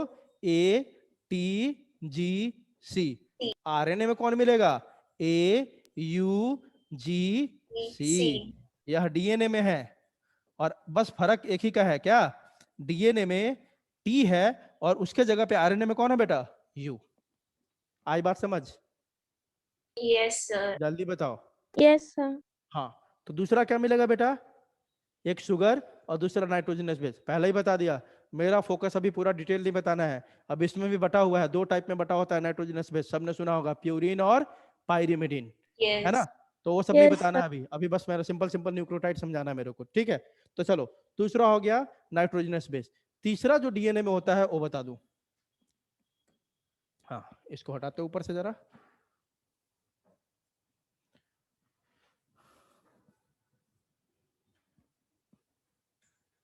तीसरा क्या होगा बेटा डीएनए में? फॉस्फेट। क्या होगा बेटा? phosphate हाँ, तीसरा चीज होता है डीएनए में, क्या? फॉस्फेट। बहुत जगह पे फॉस्फेरिक एसिड भी लिखा होता है। क्या लिखा होता है? Phosphoric acid. तीसरा फॉस्फेट होता है। इसी 3 चीज से मिलकर डीएनए बना हुआ, शुगर, नाइट्रोजनस बेस और तीसरा क्या है बेटा? फॉस्फेट। ठीक है, phosphate अब देखो, एक तो बता दिया मैंने आपको डीएनए इज एसिडिक, है ना। दूसरा आपसे पूछे डीएनए नेगेटिव है कि पॉजिटिव है, क्या बोलोगे? Negative. Phosphate negative, group PO4 है ना। आजकल क्या है ना, आजकल का जो टाइम है ना, negative is the best positive thing, है कि नहीं? जल्दी बताओ। Yes sir. आजकल के टाइम में क्या है? Negative is the best positive thing. बात समझ रहे हो क्या बोल रहा हूं मैं? Yes sir. yes sir अगर आप नेगेटिव हो तो आपके लिए सबसे corona positive, report. Exactly Covid के टर्म्स में बोल रहा हूँ, कि आजकल सब कोई क्या होना चाहता है? नेगेटिव ही रहना चाहता है, कोई पॉजिटिव नहीं होना चाहता आजकल। ठीक है, तो देखो डीएनए इज नेगेटिव। अब बोलोगे सर क्यों? ये फॉस्फेट के कारण। फॉस्फेट क्या है? बहुत ज्यादा नेगेटिवली चार्ज होता है। ठीक है, ठीक है, इसीलिए डीएनए आपका क्या होता है? इस फॉस्फेट के कारण दोनों चीज होता है। इसका पूरा नाम है फॉस्फोरिक एसिड। तो डीएनए एसिडिक है ना, वो भी इसी फॉस्फेट के कारण ही है, और डीएनए नेगेटिव भी है, वो भी किसके कारण है? जल्दी बताओ। फॉस्फेट के कारण है। फॉस्फेट। हाँ, क्योंकि देखो क्वेश्चन पूछ सकता है, कोई आपको घुमाने के लिए बोल देगा, अच्छा तुम कैसे बोल दिया डीएनए एसिडिक है, जबकि इसमें तो बेस भी है और एसिड भी है। तो बेस और एसिड मिलके क्या हो जाना चाहिए था बेटा? न्यूट्रल। न्यूट्रल। neutral तब कैसे तुमने बोल दिया कि ये एसिड है? हाँ भाई, नाइट्रोजनस बेस जरूर है, लेकिन एक ऐसा बेस होता है, कैसा बे बताओ? बेस। weak और base ये Weak कैसा base. एसिड होता है? Strong acid. Strong. है ना। तो इसीलिए जो ओवरऑल चार्ज आता है डीएनए पे, क्या आ जाता है? एसिडिक। आई बात समझ? जल्दी बताओ। Yes sir. हाँ, तो याद रखने का DNA is acidic and negatively charge. दूसरी बात, मेरा मतलब ये था, ये 3 चीजें आपका देखो क्या क्या है, शुगर, नाइट्रोजनस बेस, फॉस्फेट। अब बता दो क्या होता है न्यूक्लियोटाइड और क्या होता है न्यूक्लियोसाइड। 2 चीज है। सर पहला न्यूक्लियोटाइड टर्म क्या मतलब बता रहा हूं बेटा मैं, फॉस्फेट माइनस। न्यूक्लियोसाइड बता रहा हूं, सुनते जाओ। न्यूक्लियोसाइड, न्यूक्लियोसाइड कब बोलेंगे, जब 2 चीज प्रेजेंट हो बस, पेंटोज शुगर प्लस उससे कौन अटैच हो बेटा, नाइट्रोजनस बेस। Nitrogenous base. यह दोनों जब प्रेजेंट हो, इसमें किसका एब्सेंस दिख रहा है बेटा, अभी बताओ तो, फॉस्फेट ग्रुप। फॉस्फेट का। जब फॉस्फेट नहीं हो, बस क्या प्रेजेंट हो, pentose sugar and nitrogenous base, तब उसको क्या बोल देते हैं बेटा, न्यूक्लियोसाइड। और जब तीनों एक साथ आ जाए तब क्या बोल देते हैं बेटा, न्यूक्लियोटाइड। न्यूक्लियोटाइड। ये बात समझ में आई कि नहीं, जल्दी बताओ। जब Yes, pentose sir. Sugar yes plus nitrogenous base plus phosphate तीनों आ जाए तो क्या बोलते हैं उसको, एक न्यूक्लियोटाइड, है ना। और केवल फॉस्फेट को हटा दो तो उसी न्यूक्लियोटाइड को क्या बोलने लगते हैं बेटा अपन, न्यूक्लियोसाइड। न्यूक्लियोसाइड। तो ऐसे भी बोल सकते हैं क्या बेटा, अपन नोट करते जाओ, ऐसे भी बोल सकते हैं क्या, nucleoside plus phosphate is equal to nucleotide, nucleotide. बोल सकते हैं क्या। यस। Yes sir. बिल्कुल यही बात है, ठीक है, यही होता है बेटा, है ना, यही होता है आपका nucleoside plus phosphate is equal to nucleotide. एक न्यूक्लियोटाइड का स्ट्रक्चर बताया आपको, किसका बताया, कितने न्यूक्लियोटाइड का बेटा, एक न्यूक्लियोटाइड में ये सब चीज होता है। अब इसी तरह का 10, 15, 50, 100, 100, 2000, 5000 जब न्यूक्लियोटाइड एक साथ ऐड हो जाता है, तब जाके एक क्या बनता है आपका, DNA. डीएनए। आई बात समझ, जल्दी बताओ, yes sir. Yes sir. Yes, है ना। sir. एक न्यूक्लियोटाइड का स्ट्रक्चर था, एक न्यूक्लियोटाइड में आपको 3 चीज मिलेगा, क्या क्या, नाइट्रोजनस बेस, शुगर और फॉस्फेट, ये तीनों मिला के एक न्यूक्लियोटाइड बनता है। और ऐसे ऐसे हजारों न्यूक्लियोटाइड जब एक साथ ऐड हो जाते हैं, तब इसको बोलते हैं क्या अपन, डीएनए। DNA. बेटा अब समझ में आया न्यूक्लियोटाइड क्या होता है, जल्दी बताओ। Sir yes sir. Yes, sir. हाँ बेटा बोलो। सर एडेनाइन साइटोसिन के साथ कभी बॉन्ड कर सकता है? बिल्कुल, अरे वही तो बोल रहा हूँ भाई, डिटेल नहीं बता रहा हूँ तुमको। एक क्वेश्चन पूछता है मेरा, 10 मिनट अगला खराब करेगा तुम, है ना। अब मैं बता भी सर दूंगा। हाँ बेटा, सर ये सब नोट्स में है। ये सब नोट्स में नहीं है बेटा, क्योंकि आप इस चैप्टर का टॉपिक नहीं है, इसके लिए अलग चैप्टर है एक हमारे अंदर, ठीक है। आ रही बात समझ, ओके। आपको हाँ मैं सर। लेक्चर का सुनो, लेक्चर का रिकॉर्डिंग वैसे भी भेजूंगा, जिसको नोट्स करना होगा बेसिक आप नोट कर लोगे। ये इस चैप्टर की बातें नहीं है ना, अलग से पूछा तो मैंने बता दिया, इसलिए नोट्स में नहीं है। इसके लिए एक अलग चैप्टर ऑलरेडी है आपके बुक में, ठीक है। जब आप आओगे ना ओके 12th सर। में, एक चैप्टर है मॉलिक्यूलर बेसिस ऑफ इनहेरिटेंस, उसमें पूरा डीएनए के बारे में पढ़ना, पूरा स्ट्रक्चर, ये सब बात बताऊंगा, ठीक है, यस सर। क्लियर है। हाँ, तो आपको रिकॉर्डिंग भेजूंगा आप, लेकिन ये बेसिक नॉलेज होना चाहिए सबको, क्योंकि डीएनए पूरे 11th में आएगा, तो ये बेसिक चीजें आपको पता होना चाहिए। चलो, कभी आप पूछ रहे हो ना, कभी एक फ्री होके क्लास के बीच में ही पूरा डीएनए आरएनए के बारे में डिटेल एक बार बताऊंगा मैं, ठीक है, इसी बीच में कभी आने वाले कल या परसों, जब भी मन मूड आ जाएगा, जिस दिन पढ़ाने का मन नहीं होगा ना, पूरा डीएनए के बारे में एक बार बता दूंगा मैं, ठीक है, क्लियर है। हाँ, यस एक सर। Minute, Yes, sir. कुछ पूछा था तुमने बेटा, बता दूं आपको, जो क्वेश्चन पूछा था, 1 मिनट में खत्म कर दे रहा हूं। उसने क्वेश्चन पूछा था कि सर एडेनिन किसके साथ, हाँ डीएनए, क्योंकि आपको सबको पता होगा बेटा ये चीज, ये सबको पता है क्या, कि DNA Yes, double sir. Standard है। डीएनए का आप Yes, sir. डायग्राम देखते होंगे बुक में, तो ऐसा कुछ बना हुआ नजर आएगा, कुछ ऐसा दिखता है, यस बताओ। सर। सर मतलब डीएनए कितना स्टैंडर्ड है, इसमें कितने Double स्टैंड है, अगर सिंगल इसको हम इस तार को हम सीधा करके खींच के यहाँ पे बना रहे हैं, तो क्या कितने स्टैंड है इसमें, 2। तो इसलिए डीएनए को क्या बोलते हैं बेटा हम, डबल स्ट्रैंडेड। क्या बोलते हैं, जल्दी बताओ, डबल स्टैंडर्ड। Double standard. तो डबल स्टैंडर्ड में क्या होता है ना, नाइट्रोजनस बेस का पेयरिंग होता है डीएनए में। सर अगर ऊपर न्यूक्लियो ए होगा तो नीचे हमेशा कौन होगा, T. टी। टी। टी ऊपर और जी ई। होगा तो नीचे हमेशा कौन C. होगा, T. सी। अगर ऊपर सी होगा तो नीचे हमेशा कौन होगा, G. अगर ऊपर टी होगा तो नीचे हमेशा कौन होगा, ए। A. इसी को नाइट्रोजनस बेस कहते हैं। दूसरी बात, ये दोनों आपस में कैसे अटैच है एक दूसरे से, कोई बॉन्ड होगा, कौन सा बॉन्ड Yes, होता है sir. इसमें, Hydrogen हाइड्रोजन bond. बॉन्ड। कौन बॉन्ड होता है Triple बेटा, bond. हाइड्रोजन बॉन्ड, ठीक है। बस याद रखने का, एडेनिन और थाइमिन के बीच में डबल हाइड्रोजन बॉन्ड होता है, और गुआनिन और साइटोसिन के बीच में triple triple triple hydrogen. Hydrogen bond होता है। ये सब बात बताऊंगा, अभी बहुत टाइम है, अभी सर आपका अभी तो शुरुआत हुआ है आपका। हाँ बोलो। सर एडिनोसिन साइटोसिन के साथ पेयर कर सकता है कि नहीं, वो पूछ रहा है। एडेनिन साइटोसिन के साथ पेयर कर सकता है कि नहीं, ये पूछ रहा है। हाँ यस बिल्कुल नहीं कर सकता बेटा, सर, वही कुछ। बिल्कुल भी नहीं, कभी भी नहीं। एडेनिन हमेशा सर। किसके साथ पेयर करेगा बेटा? थायमिन और Thymine. यूएसए थायमिन के साथ, साइटोसिन के साथ कभी भी नहीं। यह पेयरिंग नॉट पॉसिबल है ना, सर क्योंकि 10th में तो इसका फुल चैप्टर था ना, क्या बेटा? 10th में डीएनए का फुल चैप्टर था ना, जेनेटिक्स। हाँ हाँ हाँ होगा, उसमें थोड़ा बहुत पढ़ा होगा तुमने, बहुत डिटेल नहीं। आपने बहुत नाम नहीं सुना होगा। अभी जब बॉन्ड बताना शुरू करूंगा तो बहुत सारी चीजें इसमें है ना, टेट्रासाइक्लिक, डाईसाइक्लिक, फिर आप देखोगे इसमें 2-3 बॉन्ड होता है। जो अभी आपने 3 चीज पढ़ा ना, ये शुगर है, शुगर से फॉस्फेट अटैच होता है, एक बॉन्ड होता है, इसको बोलते हैं ग्लाइकोसिडिक बॉन्ड, ठीक है। फिर इस शुगर से, सॉरी, शुगर से जब बेस अटैच होता है, नाइट्रोजनस बेस, तो इसको बोलते हैं ग्लाइकोसिडिक बॉन्ड। शुगर से जब फॉस्फेट अटैच होता है तो इसको बोलते हैं फॉस्फोएस्टर बॉन्ड, है ना। और 2 न्यूक्लियोटाइड के बीच में जो बॉन्ड होता है उसको बोलते हैं फॉस्फो डाइस्टर बॉन्ड। ये सब बात बहुत डिटेल है यार, बहुत चीजें पढ़ना है इसके बारे में, बता तो रहा हूँ। ये आपका टॉपिक नहीं है अभी, ठीक है। इसमें 1-2 चीज नहीं बता सर तो ये रहा हूँ। सब हमारे है ना 10th आईसीएसई की बुक में है। हाँ उसमें होगा, क्योंकि आईसीएसई की बुक थोड़ा एडवांस होता है बेटा, ठीक है। सीबीएसई के बुक से या गुजरात बोर्ड के बुक से थोड़ा, आपसे गुजरात बोर्ड में और तो एनसीईआरटी लास्ट ईयर है ना, ये जेनेटिक्स चैप्टर है ना, वो रिड्यूस सिलेबस में चला गया था ना, तो इसलिए पढ़ाया नहीं। सर न्यूक्लियोटाइड और न्यूक्लियोसाइड एक और बार बता दो मैम। हाँ बेटा देखो ना, कुछ नहीं डिफरेंस है। पहले ये तुम मेरे को बता दो कि न्यूक्लियो मतलब एक न्यूक्लियोटाइड में क्या क्या होता है। 3 चीज क्या क्या बताया मैंने, जल्दी बोल दो, बोलो जल्दी जल्दी, लिखते जाता हूँ मैं। शुगर, दूसरा फॉस्फेट फॉस्फेट, Phosphate. और तीसरा Nitrogenous base.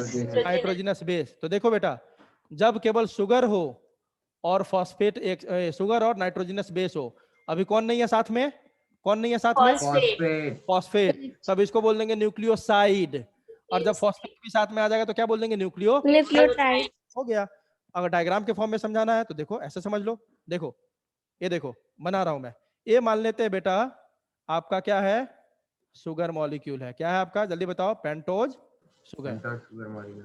इसमें हमने यहाँ पे अटैच कर दिया किसको बेटा? नाइट्रोजनस बेस को। तब इस स्ट्रक्चर को क्या बोलेंगे बेटा? न्यूक्लियोसाइड। क्या बोलेंगे? न्यूक्लियोसाइड। अभी जो स्ट्रक्चर आपको दिख रहा है ये कौन सा स्ट्रक्चर है बेटा? न्यूक्लियोसाइड। क्योंकि आपको अभी इसमें कौन एब्सेंट नजर आ रहा है? फॉस्फेट। Phosphate. देखो अब यहाँ पे हमने अटैच कर दिया किसको बेटा? फॉस्फेट। फॉस्फेट को।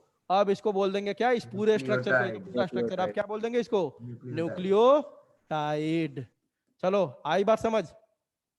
Yes sir. समझ गया बेटा जो क्वेश्चन पूछा था? Yes sir. चलो बेटा, मजा आता है क्लास में कि नहीं आता, सही बताओ। सर क्रोमोसोम्स भी अच्छा, 2 अच्छा। टाइप्स के होते हैं ना? हाँ क्रोमोजोम, अरे डीएनए, क्रोमोजोम क्या है? सेगमेंट ऑफ डीएनए, पूरा क्रोमोजोम डीएनए ही 2 आपका। टाइप्स के होते हैं ना सर, ऐसा पूछ रहे हो? अच्छा तो 2 वैसे तो टाइप्स क्रोमोसोम ऐसा बोल कितने रहे हो? टाइप के होते हाँ हाँ, यूक्रोमैटिन, हेट्रोक्रोमैटिन सब पढ़ेंगे। हेट्रोक्रोमैटिन। 2 टाइप्स क्यों बोल रहे हो आप?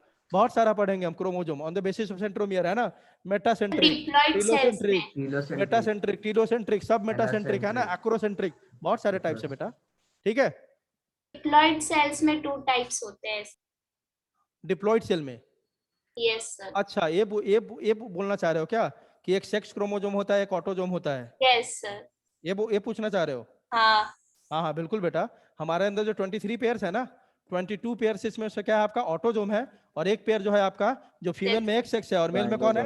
XY, इसको सेक्स क्रोमोजोम बोलते हैं। सारी बातें पढ़ाऊंगा बेटा, सबके लिए चैप्टर है। आपको मन में जितना चीज है ना, बस इतना समझो ना, एक Sir, साल का sex chromosomes को allosomes भी बोलते हैं ना? हाँ हाँ एलोजोम से बोलते हैं बिल्कुल। सर और ऑटोजोम एक क्वेश्चन है। क्या? टाइम हो गया, तुमको दिखाई नहीं, मेरे को यहाँ से अभी घर जाना है, बोलो।